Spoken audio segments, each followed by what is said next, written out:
Prior to the 1950s, furniture was bought or ordered from a shop or a carpenter, then delivered ready-made, sometimes after a considerable wait. Items were often very heavy and almost always made from solid wood. In 1956, that all changed when a young designer had to screw his table's legs off to fit in his car. When placing the legs in the car, he had the epiphany, why can't all furniture be like this? The rest was history.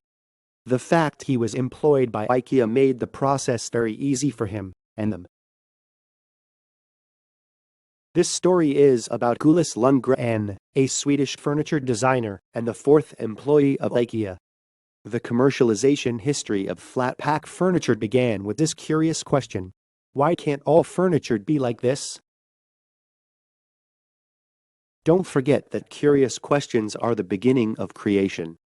A curious question can begin to shift the way we perceive or think about something, and that might serve as a catalyst to bring about change.